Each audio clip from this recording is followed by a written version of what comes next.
nos metemos ahora sí, después de hablar de cosas importantes, como es la separación de Javier Milei Y de, Fátima, ¿no? y de Fátima, cosa que Sí, todavía no lo podemos superar nos eso. dejó el corazoncito un poco roto. Pero Así que bueno, vamos a ir no con un importa. poco de banalidades. Sí, vamos, ¿Qué descomprimamos descomprimamos un poco. un poco. Sí. Y para descomprimir un poco nos metemos un poco en la guerra del Medio Oriente. Pero para hablar de esto vamos a estar hablando con Sofía Vergara, que es profesora de Historia de la Universidad Nacional de Luján, analista internacional y también es columnista ahí en Telesur. Vamos a ver si está al aire. Sofía, ¿andás por ahí? Hola, ¿cómo están, chicos? Un gusto. Hola, Sofía, muchísimas gracias por atendernos aquí en Radio Atilra y te queríamos molestar un poco.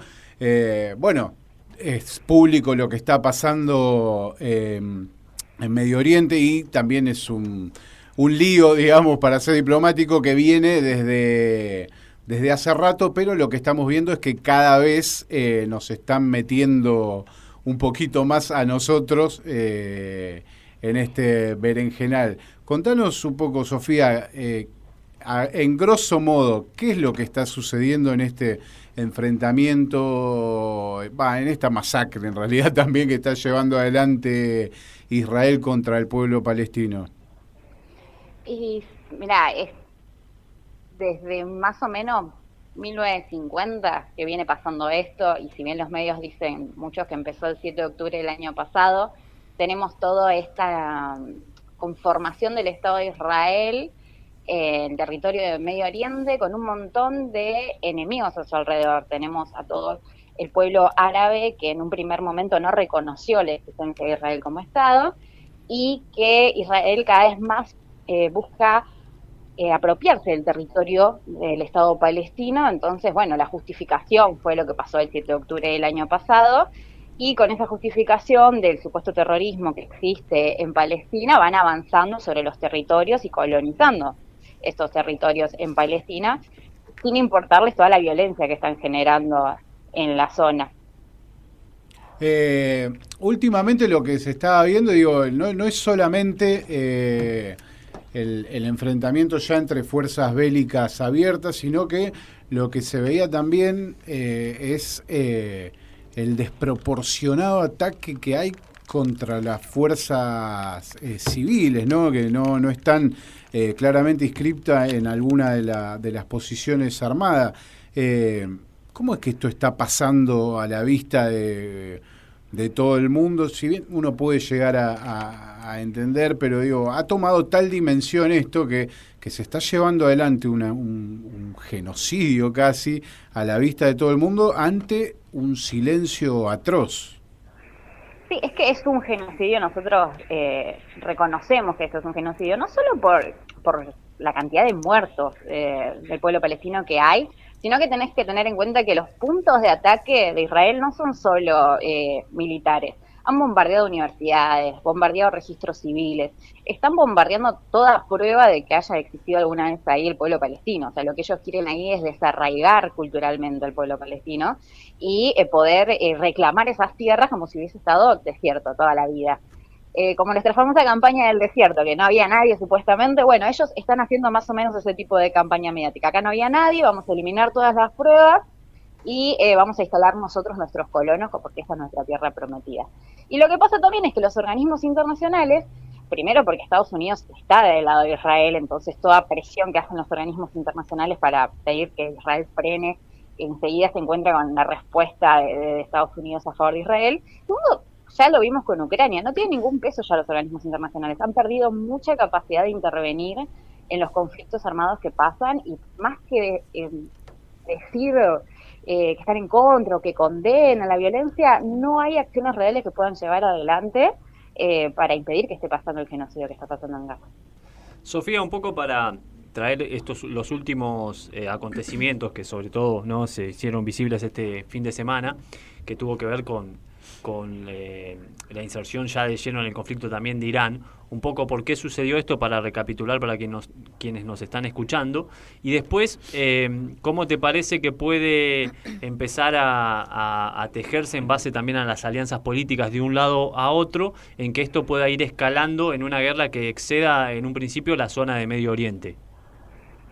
Bueno, lo que pasa con Irán e Israel es histórico, porque una vez que pasó la revolución de Irán en principio de los 80, lo que tenemos es Irán intentando alejarse de todo lo occidental, de todo el mundo estadounidense, las potencias y cultura estadounidense, y volviendo muchísimo a la cultura conservadora del pueblo islámico, y por eso tenemos lo que tenemos hoy en día, de tal vez muchos conflictos también culturales al interior del mismo Irán, de los límites que hay respecto a la cultura, los derechos de las mujeres, porque para construirse ellos en oposición a todo esto, a toda esta invasión occidental, volvieron muy fuerte a sus propias raíces. Y entonces ellos se pararon de la vereda de enfrente de Israel. ¿Y cuál es la vereda de enfrente de Israel? Defender a Palestina y los intereses del pueblo palestino. Entonces tenemos que en este conflicto Israel-Palestina, Irán está parado del lado de Palestina, y Israel ve esto, y además Irán es una amenaza, porque es aliado de Rusia, aliado de China, y es uno de los pocos países del Medio Oriente que tiene un fuerte programa de energía nuclear. Entonces Israel ve como una amenaza a Irán. Irán atacó el consulado Israel atacó el consulado de Irán, perdón, y la respuesta de Irán fue, bueno, nosotros vamos a destruir las bases militares que ponen en riesgo nuestro territorio, nuestros consulados, a nuestra gente, están en Israel. Entonces, Irán hizo esto diciendo que si no hay respuesta de Israel es como un mano a mano. Ustedes destruyeron nuestro consulado, nosotros destruimos las bases militares. Pero si hay respuestas de Israel, esto puede escalar. Porque lo que tenemos que pensar también es que los misiles que usaron los iraníes son los misiles más simples y menos tecnológicos que tienen. Hay cosas peores que pueden tirar. Y decidieron no hacerlo esperando que el conflicto no escale como una demostración de poder contra Israel. Ahora tenemos que esperar a ver cómo responde Israel. Ya el G7 se reunió y le pidió por favor a Israel que no responda al conflicto, que no escale la violencia. Pero bueno, también dependemos de lo que Israel decida y del apoyo que tenga o no tenga de Estados Unidos. ¿Y qué rol están jugando o pueden llegar a jugar otras potencias mundiales, como es el caso de Rusia o el caso de China? Bueno, China todos estos años está intentando ponerse en una posición bastante más pacifista, ¿no? De construir lazos, de abogar por la paz.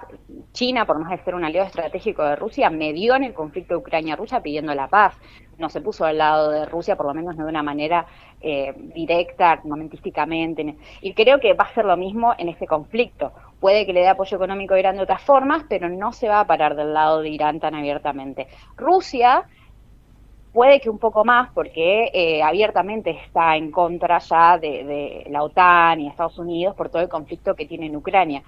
Pero si Israel decide atacar, va a tener el respaldo de Estados Unidos, ya tuvo el respaldo de Gran Bretaña, entonces puede que la violencia siga escalando y que los países de la OTAN estén obligados a intervenir armamentísticamente, y ahí seguramente va a haber una respuesta de Rusia. Y ahí podríamos ver una escalada de conflicto más preocupante. No quiero que por ahí juguemos a adivinar qué puede llegar a pasar, ¿no? Pero por ahí por la información incluso que se puede estar llevando a cabo en estos momentos y demás, y vos lo decías muy bien, ¿no? Ahora un poco la pelota quedó de la mano de Israel. ¿Qué te parece que va a ser, por lo menos en este corto plazo, lo que pueda suceder?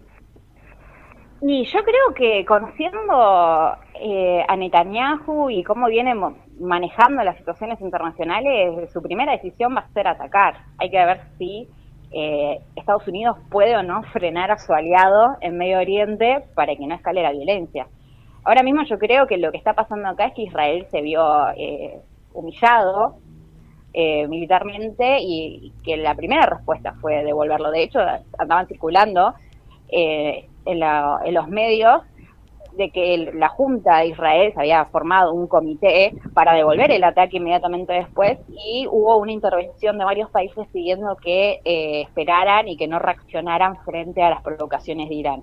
Entonces, dependemos lamentablemente del humor en el que se levanta el primer ministro de Israel, porque no estaba haciendo caso a ninguno de los pedidos, y desde el 7 de octubre del año pasado, cada vez que se le pide por favor que pare con las avanzadas de violencia, no responde a estos pedidos, sigue avanzando la violencia y siguen los bombardeos.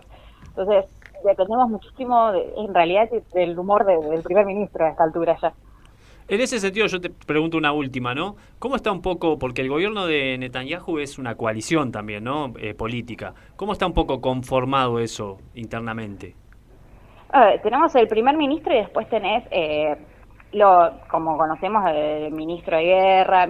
Lo que pasa también es que ahí tenés posiciones políticas muy extremistas. Por ejemplo, el ministro de Seguridad, hace no mucho, lo veías en reuniones de colonos judíos, israelitas pidiendo la aniquilación de los palestinos. Entonces Netanyahu es lamentablemente la versión más suave de todo su gabinete conformado por varios ministros. Menos mal. Sí, aunque no lo crea. Él como que media con todo eso, pero abiertamente hay miembros de su gobierno y de su gabinete que abogan por la invasión y la erradicación de los palestinos.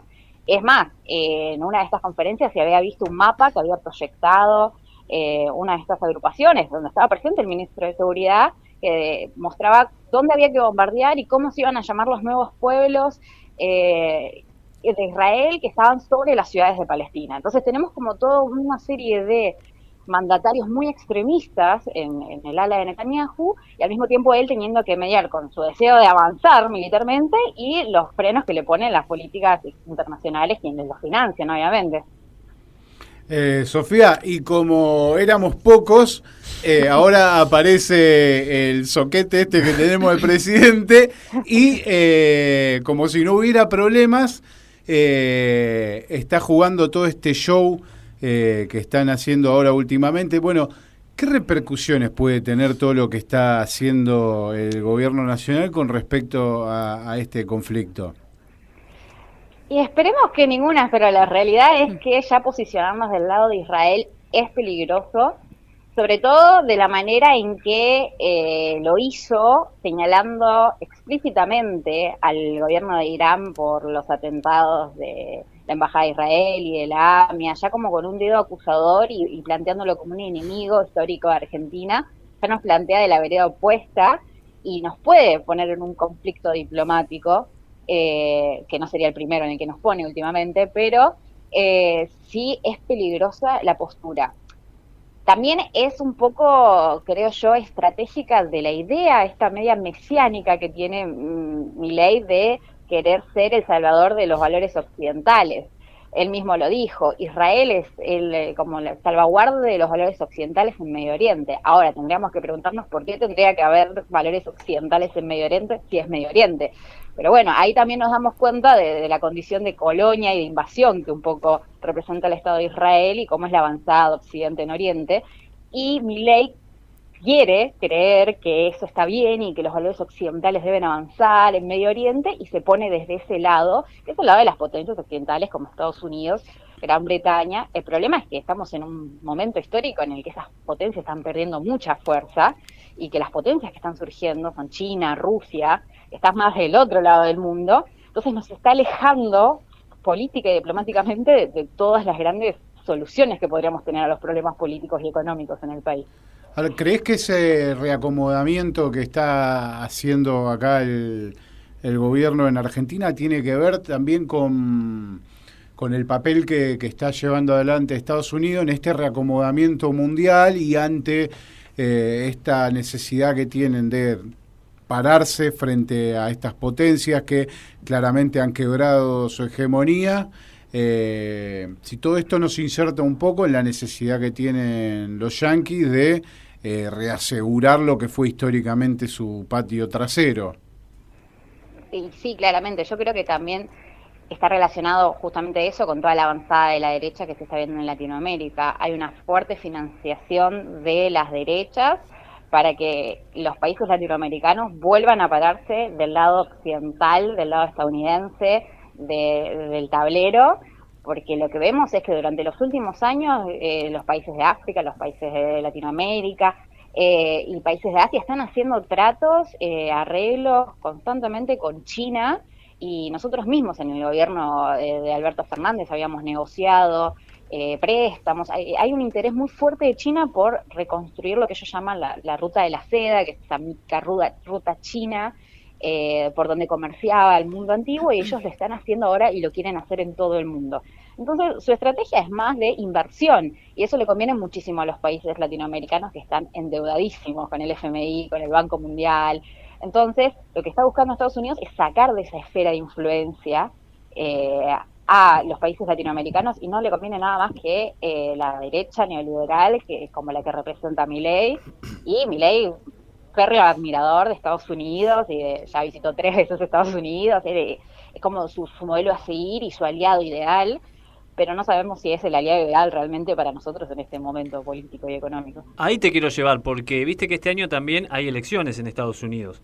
Y mucho se está hablando ahora también de esta dicotomía entre Trump y lo que puede ser las características del Partido Demócrata con respecto al Partido Republicano. ¿Vos pensás que realmente, digamos, de darse el triunfo de Trump va a cambiar algo del panorama que por ahora se prevé con Estados Unidos, con este gobierno demócrata, lo que sería un gobierno republicano en cuanto a la política exterior y en este caso en cuanto a lo que le podría pasar a Latinoamérica? Y lo que pasa es que también el gobierno de Trump, por lo menos el último, se constituyó mucho por una política muy al interior, no tanto por preocuparse, todo lo contrario, de hecho, no tanto por preocuparse por comerciar, cada vez más proteccionista. Muy proteccionista. Y entonces eso nos podría perjudicar el doble. O sea, Biden no es nuestro mejor aliado en este momento, pero Trump, más que un gesto de benevolencia y que mira qué simpático que es Milei, que bien que me cae en sus políticas, no sé qué tanto vamos a poder negociar con él. Ya con Macri no pudieron negociar. Hay como muchas restricciones de lo que nosotros podemos negociar económicamente con Estados Unidos al ser países con producciones tan parecidas.